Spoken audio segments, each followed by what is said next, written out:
इस लेक्चर में हम लोग पढ़ने जा रहे हैं टाइप्स ऑफ रिसोर्सेज के बारे में, क्लासिफिकेशन ऑफ रिसोर्सेज इस हम लेक्चर में पढ़ेंगे।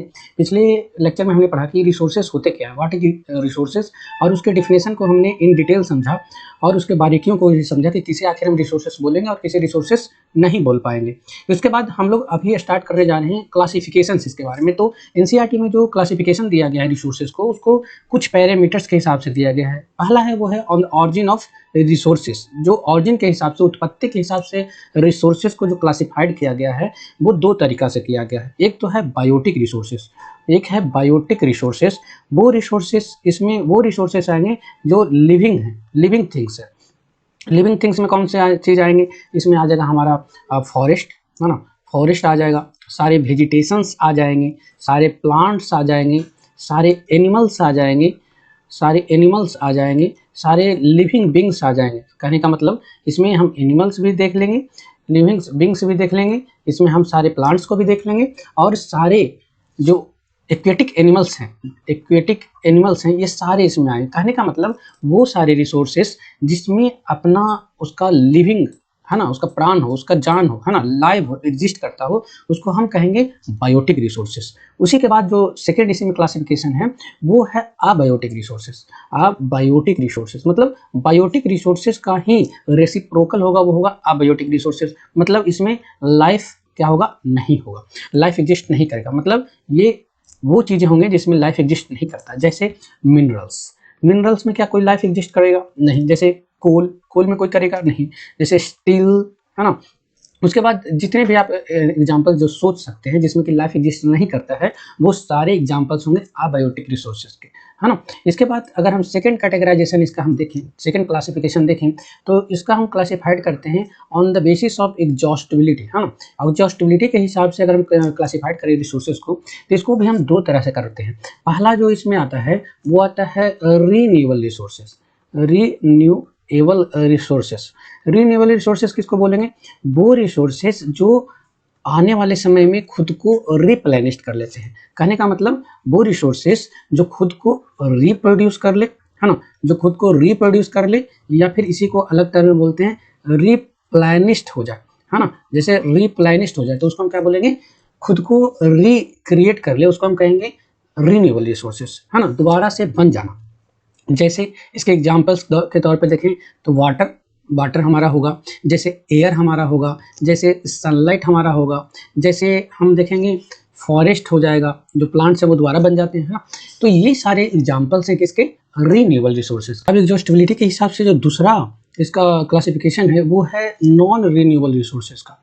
Non renewable resources, non renewable resources में वो रिसोर्सेज आएंगे जो समय के साथ अपने आप को रिप्लेनिश नहीं कर पाते हैं, या फिर वो रिसोर्सेज जिनको रिप्लेनिश होने में एक लंबा जियोग्राफिकल पीरियड ऑफ टाइम लगता हो, जिसको मतलब लंबा समय लगता हो बनने में, लाखों वर्ष या हजारों वर्ष लगता हो, उन सारे रिसोर्सेज को हम क्या बोलेंगे, नॉन रीन्यूएबल रिसोर्सेज। मतलब ये बहुत ज़्यादा क्या लेंगे, लॉन्ग टाइम लेंगे, है ना, लॉन्ग टाइम लेंगे टू रिप्लेनिश होने में क्या लेंगे, बहुत ज़्यादा समय लेंगे, या फिर ये नेवर रिप्लेनिश, नेवर रिप्रोड्यूस। बात समझ में आया। तो ये रिसोर्सेस वो रिसोर्सेस होंगे जो दोबारा से बनाए नहीं जा सकते हैं। इसके एग्जांपल्स कौन कौन से होंगे, इसके एग्जांपल्स होंगे, जैसे इसके एग्जांपल्स में आएंगे जैसे मिनरल्स। जो मिनरल्स जो होते हैं जो हम ज़मीन के अंदर से निकालते हैं, जैसे गोल्ड हो गया, जैसे हमारा सिल्वर हो गया, जैसे हम देखिए कि स्टील हो गया, इसको आयरन, आयरन बोल सकते हैं, स्टील नहीं, तो आयरन हो गया। उसके बाद बहुत सारे जो आप नाम ले सकते हैं, जैसे कोल हो गया, जैसे हमारा पेट्रोलियम प्रोडक्ट हो गया। ये सारे जो मिनरल्स हैं वो एक बार जब ज़मीन से निकल जाएंगे तो इसको हम क्या कर सकते हैं, दोबारा बनने में बहुत ज़्यादा समय लगते हैं। और इसी को अगर हम दो तरह से आगे कैटेगराइज करते हैं, बाइफरकेट करते हैं। एक होता है जिसको हम बोलते हैं कि जिसको हम दोबारा रीयूज कर सकते हैं, तो इसको हम बोलते हैं रिसाइक्लेबल, है ना, जो जिसको हम दोबारा रिसाइकल कर सकते हैं। रिसाइकल करने का मतलब क्या, कि कोई अगर मेटल्स का टुकड़ा है, उसको हम काम उसका खराब हो गया, मतलब खत्म हो गया, यूज लाइक नहीं है, तो हम उसको क्या करते हैं, फिर से उसको मेल्ट कर देते हैं, रिकास्ट कर देते हैं, कुछ प्रोसेस लगा कर, फिर उससे हम उसको रिसाइकल कर लेते हैं। तो रिसाइकलिंग प्रोसेस में हम देखते हैं कि जो मेटल्स जो होते हैं वो रिसाइकल हो जाते हैं। उसके बाद एक होगा जो नॉन रिसाइकल होगा, नॉन रिसाइकल्स होगा। तो इसमें कौन कौन से आएंगे, तो वो इसके एग्जांपल्स वो होंगे, जैसे हमारा कोल हो गया। क्या हम कोल को एक बार जला देंगे तो दोबारा हम इसको यूज कर पाएंगे, एज ए फ्यूल नहीं कर पाएंगे। जैसे पेट्रोलियम प्रोडक्ट्स हो गया, है ना, तो ये सारे रिसोर्सेज होंगे वो नॉन रिसाइक्लेबल होंगे। तो हमने दो चीज़ों से पढ़ लिया, एक तो पढ़ लिया हम लोग के एग्जॉस्टिबिलिटी के हिसाब से रिसोर्सेज का क्लासिफिकेशन, दूसरा हमने पढ़ा on the basis of origin. अगर हम थर्ड जो अगर हम क्लासिफिकेशन देखें तो इसमें हम ऑनरशिप के हिसाब से देखते हैं। ऑनरशिप के हिसाब से अगर हम क्लासिफिकेशंस देखें रिसोर्सेज को, तो इसके अंडर जो पहला आता है वो हमारा आता है इंडिविजुअल रिसोर्सेज। कैसा आता है? Individual resources. इंडिविजुअल रिसोर्सेज किसको बोलेंगे? वो रिसोर्सेज जिसका मालिकाना हक, जिसका जो ऑनरशिप हो किसी एक पर्सन के पास हो, किसी एक ग्रुप्स ऑफ पीपल्स के पास ना हो करके किसी एक पर्सन के पास हो, किसी इंडिविजुअल के पास हो, है ना। मतलब जो राइट्स होगा वो किसके पास होगा? इंडिविजुअल के पास होगा, है ना, इंडिविजुअल के पास होगा, मतलब किसी एक पर्सन के पास होगा, इंडिविजुअल पर्सन के पास होगा, या फिर किसी फर्म के पास होगा, है ना। फर्म बोले तो किसी कंपनी हो गया, कोई इंस्टीट्यूशन हो गया जिसके पास ये राइट्स है, तो उसको हम क्या बोलेंगे? इंडिविजुअल रिसोर्सेस बोलेंगे। एग्जाम्पल्स के तौर पे देख लीजिए, अगर हम विलेजेज में देखते हैं तो लैंड जो आज का जो किसानों का जो जमीन होता है वो इंडिविजुअल रिसोर्सेस में आता है। उनका जो मकान है ना, जहाँ वो अपने जानवरों को चराते हैं वो है ग्रेजिंग एरिया, है ना, ग्रेजिंग पार्क्स। तो वो कैसे हैं? वो कैसा होगा? इंडिविजुअल रिसोर्सेस आएगा। अगर वही उनका पर्सनल अगर ट्यूबवेल्स है ना, ट्यूबवेल्स है तो वो सारा क्या होगा? ट्यूबवेल्स सारे क्या आएंगे? उनका इंडिविजुअल रिसोर्सेस में आएगा। उसके पास उनके पास अगर ट्रैक्टर्स है, मशीनरी है, तो ये सारे उनके पर्सनल रिसोर्सेस में आ जाएंगे। और अर्बन क्षेत्र में अगर देखें तो आपका जो हाउस है, हाँ, आपका हाउस है वो कैसा रिसोर्सेस है? आपका पर्सनल रिसोर्सेस है। जैसे छोटे तौर पे देखिए ना, आपका बैग, थैला, मोबाइल, है ना, लैपटॉप, है ना, आपके डेली मर्रा के जो चीज़ें हैं वो आपके लिए इंडिविजुअल रिसोर्सेस हैं। और ब्रॉडर रूप में देखें तो आपका घर हो गया, मकान हो गया, है ना, और भी जो चीज़ें जिसको आपको लगता हो कि इसमें हमारा ही सिर्फ मालिकाना हक है, तो वो इंडिविजुअल रिसोर्सेस में आएंगे, है ना। इसी में अगर हम दूसरा अगर इसमें देखें तो इसमें आता है दूसरा में, वो आता है हमारा कम्युनिटी रिसोर्सेस। अब बताइए कि कम्युनिटी रिसोर्सेस होगा जिसका ऑनरशिप किसके पास होगा? ये कम्युनिटी रिसोर्सेज का जो ऑनरशिप होगा, इसका जो मालिकाना हक रहेगा वो किसी एक कम्युनिटी के पास होगा, है ना, कम्युनिटी के पास होगा। जब कम्युनिटी कहते हैं तो इसका मतलब ये होता है कि इसमें ग्रुप्स ऑफ पीपल्स के बारे में बात कर रहे हैं, ग्रुप ऑफ पीपल के बारे में बात कर रहे हैं, है ना। बहुत सारे लोग हैं जो जैसे आपके गली मोहल्ले के लोग 10, 20, 50 लोग मिलकर के कुछ एक अगर कम्युनिटी पार्क बनाएं, या अगर आपके कम्युनिटी के लोग, आपके जो कॉलोनी के लोग हैं वो एक खेलने का पार्क का फॉर्मेशन किए, सारे लोगों ने मिल करके कंस्ट्रक्शन किए, तो वो क्या होगा? कम्युनिटी रिसोर्सेस होगा।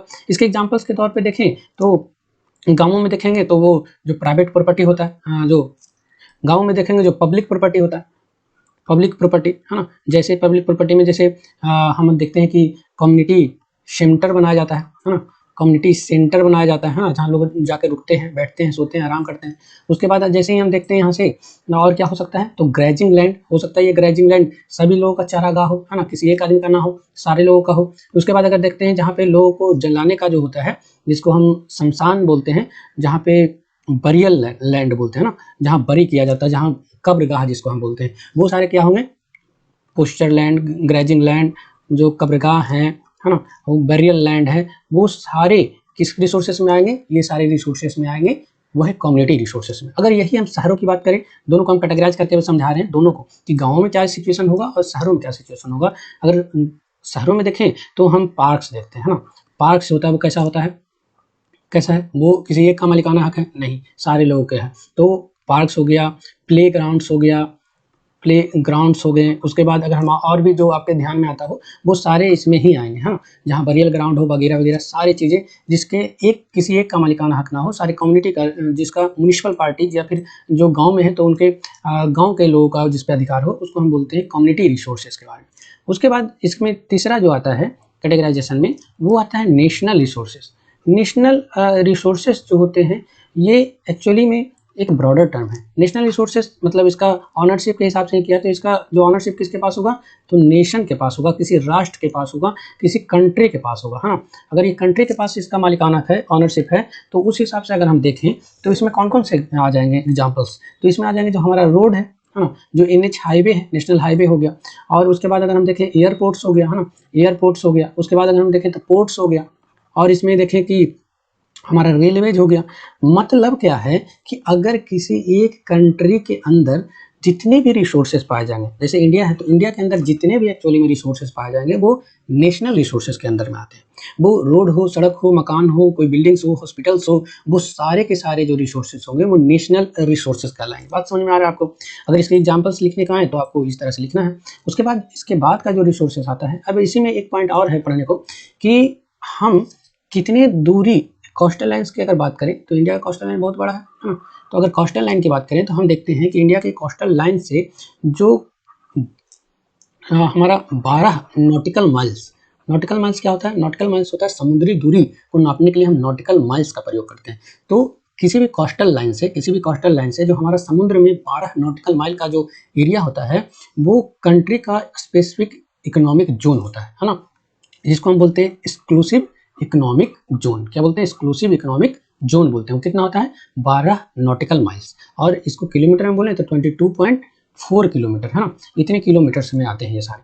तो इतने जो एरिया होते हैं उसमें जितने भी रिसोर्सेज पाए जाएंगे, कहने का मतलब समुद्र के हम देख रहे हैं, समुद्र में जो हमारा कोस्टल लाइन है उसके बाद का जो ये 12 नॉटिकल माइल्स के अंदर जो कोई भी रिसोर्सेस इस एरिया में पाया जाएगा, जो हम हैश करके एरिया बतला रहे हैं ये वाला, इसमें जो जो रिसोर्सेस पाए जाएंगे वो भी नेशनल रिसोर्सेस के ही पार्ट होंगे। बात समझ में आ रहा है? तो ये आपको एरिया पूछा जाएगा, अगर ऑब्जेक्टिव में आ गया एक बार 1 नंबर में तो आपको पूछा जाएगा कि कितना किलोमीटर जो होगा उसको हम कहेंगे नेशनल रिसोर्सेस और कितने को बोलेंगे कितने एरिया को हम बोलते हैं नेशनल रिसोर्सेज। इसके बाद का जो हमारा है चौथा इसमें जो आता है वो हमारा आता है इंटरनेशनल रिसोर्सेज।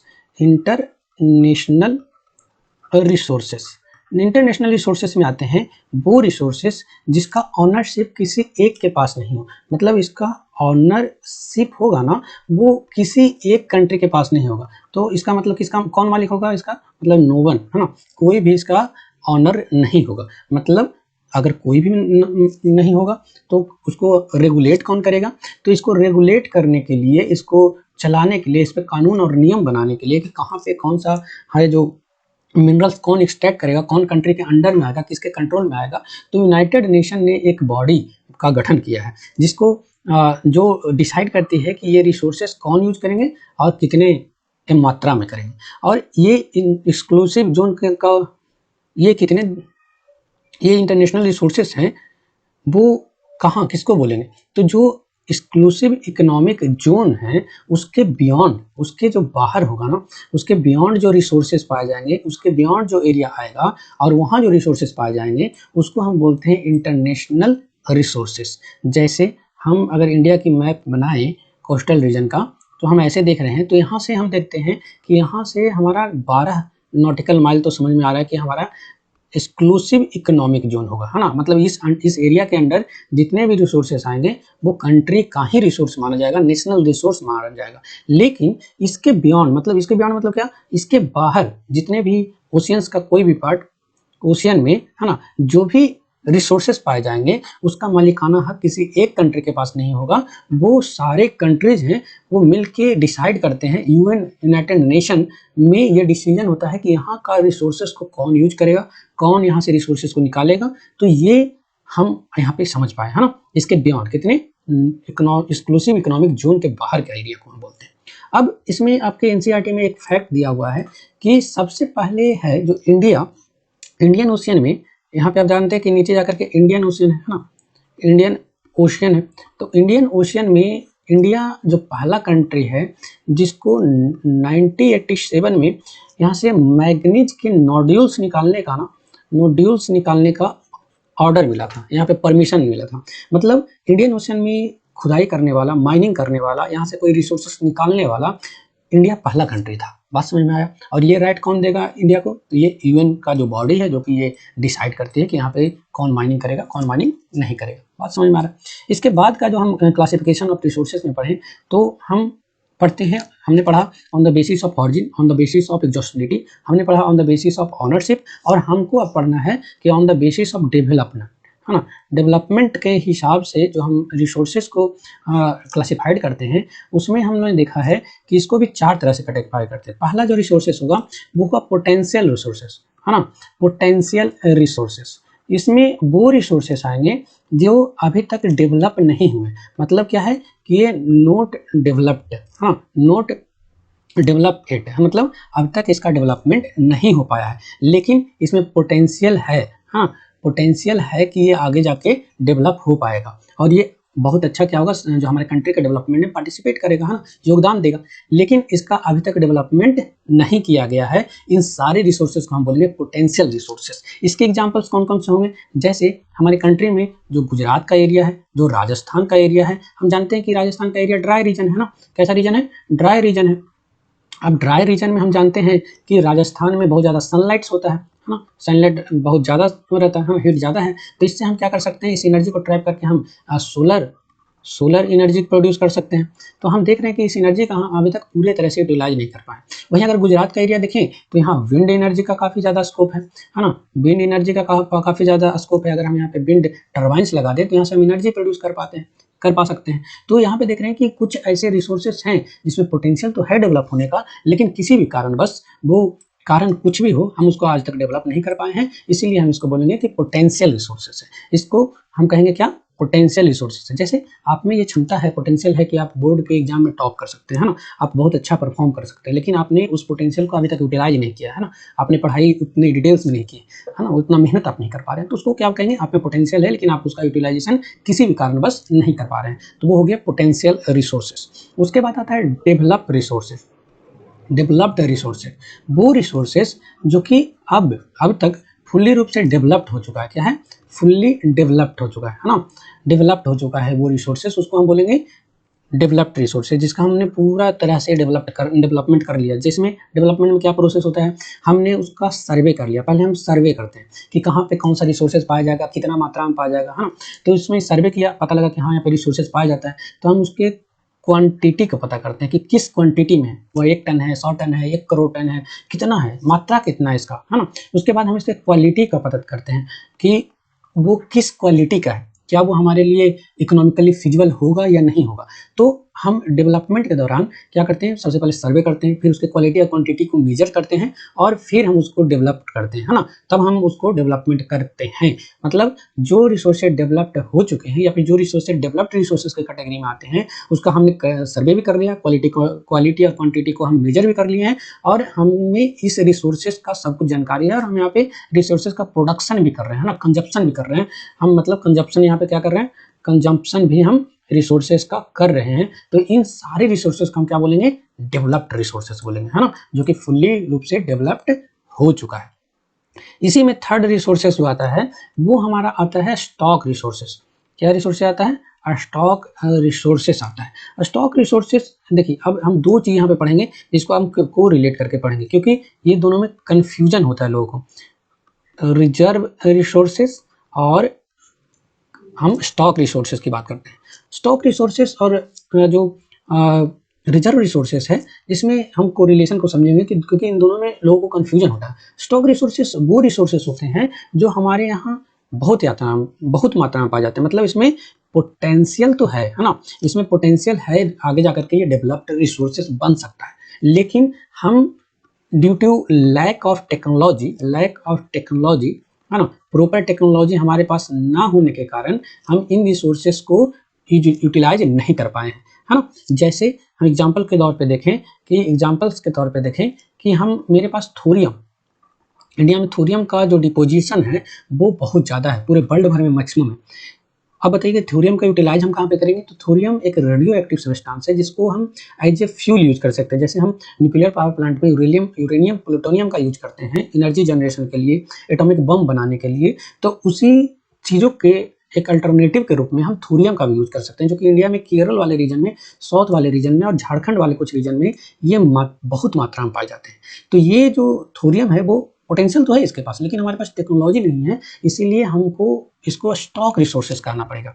ठीक है, उसके बाद इसके बारे में हम और जान सकते हैं। एक बात हमको सिर्फ याद रखना है कि इसमें हम ये नहीं जानते हैं कि नो हाउ, कि हम ये नहीं जानते हैं कि हम इसका यूज कैसे करें, मतलब हाउ टू यूज देम हमको ये पता नहीं है। तो नो हाउ हमको इसका पता नहीं है, इसलिए हम क्या कहते हैं कि ये स्टॉक रिसोर्सेस है। जब टेक्नोलॉजी आएगा, जब टेक्नोलॉजिकल डेवलपमेंट होगा, तो इन सारे रिसोर्सेज को हम डेवलप्ड रिसोर्सेज में कन्वर्ट कर लेंगे और कंट्री के डेवलपमेंट में इसका योगदान मिलेगा। वहीं बात करते हैं रिजर्व रिसोर्सेज की, तो रिजर्व रिसोर्सेज के लिए जो सबसे पहला टर्म हमको इसमें समझना है कि इसमें हम ये जानते हैं कि नो हाउ, है ना, कि हमको कैसे यूज करना है इस रिसोर्सेज को, ये हमको पूरा जानकारी होता है ना, फुल्ली इस बात का हमको नॉलेज होता है कि हमको इसको यूज कैसे करना है। लेकिन हम इसका यूज क्यों नहीं करते हैं, किसी भी कारणवश से हम क्या करते हैं, इसका यूज नहीं करते हैं। इसका कारण हो सकता है कि हम फ्यूचर जनरेशन के लिए सेव कर रहे हो, है ना, फ्यूचर जनरेशन के लिए सेव कर रहे हैं, या फिर जैसे एग्जांपल्स के तौर पे देखिए कि हमारे नदियों में, रिवर्स में जो वाटर है वो बहुत मात्रा में पाया जाता है ना, हम चाहें तो इस पे डैम्स बना करके एनर्जी जनरेशन कर सकते हैं, इरिगेशन कर सकते हैं और तरह तरह के चीज़ के लिए हम इस्तेमाल कर सकते हैं, जैसे डोमेस्टिक यूजेज के लिए भी हम इसका इस्तेमाल कर सकते हैं, हाँ। लेकिन हम सब जगह नदियों पे तो बांध नहीं बनवा रहे, डैम तो नहीं फॉर्मेशन कर रहे हैं, लेकिन हम इसका यूज कर सकते हैं। तो हम क्यों नहीं कर रहे हैं, क्योंकि हम फ्यूचर जनरेशन के लिए बचा रहे हैं, है ना, इन्वायरमेंटल इशू ना हो जाए इसलिए हम डेवलपमेंट नहीं कर रहे हैं, है ना। उसके बाद अगर हम देखें कि फॉरेस्ट तो हमारे पास बहुत सारा है, लेकिन हम उसका भी इस्तेमाल नहीं कर रहे हैं, है ना, जैसे टिम्बर के लिए या फिर और कोई भी प्रोडक्ट्स के लिए। और इसको और अच्छा से एग्जांपल से समझ सकते हैं, जैसे हम देखते हैं कि पूरे वर्ल्ड का जो सबसे ज़्यादा अगर पेट्रोलियम का डिपोजिशन है वो कहाँ है, तो यूएसए में, है ना। लेकिन ये अपना पेट्रोलियम को प्रोडक्शन नहीं करता, क्यों नहीं करता, क्योंकि ये फ्यूचर जनरेशन के लिए सेव कर रखा होता है ना। तो बहुत सारे ऐसे रिसोर्सेज होते हैं कि हमारे पास डिपोजिशन तो है लेकिन हम उसका इस्तेमाल करना नहीं चाहते, तो उसको हम बोलेंगे रिजर्व रिसोर्सेज। और स्टॉक रिसोर्सेज में दोनों में जो एक मेजर चेंजेज है, मेजर डिफरेंसेस है, वो इस बात का है कि स्टॉक रिसोर्सेज में हमको इस बात का नॉलेज नहीं है कि हम उसको यूज क्या करना है और कैसे करना है, तो उसको लैक ऑफ टेक्नोलॉजी के कारण हम उसका इस्तेमाल नहीं कर पाते हैं। वहीं जब हम बात करें रिजर्व रिसोर्सेज को, तो रिजर्व रिसोर्सेज का हम इस्तेमाल इसलिए नहीं कर पाते हैं क्योंकि हमारा इंटरेस्ट नहीं है उसमें, है ना, हमारा फ्यूचर जनरेशन के लिए कंजर्व करने का कोशिश है, प्रयत्न है, ठीक है। तो आशा करते हैं यहाँ तक आप लोगों को समझ में आया होगा। हमने पूरा का पूरा जो रिसोर्सेज का जो क्लासिफिकेशंस है वो हमने पढ़ा है कि हम रिसोर्सेज को कैसे कैसे क्लासिफाइड करते हैं, क्या क्या उसको जो डिटेल में हमने पढ़ने का प्रयास किया है। बाकी इस टॉपिक से रिलेटेड आपको कोई भी दुख दर्द हो, है ना, समस्या, प्रॉब्लम, इशू हो, तो आप हमें डायरेक्टली टेलीग्राम चैनल पे कॉन्टैक्ट कर सकते हैं और कमेंट में लिख सकते हैं, ठीक है। तो मिलते हैं नेक्स्ट लेक्चर में। Thank you for watching.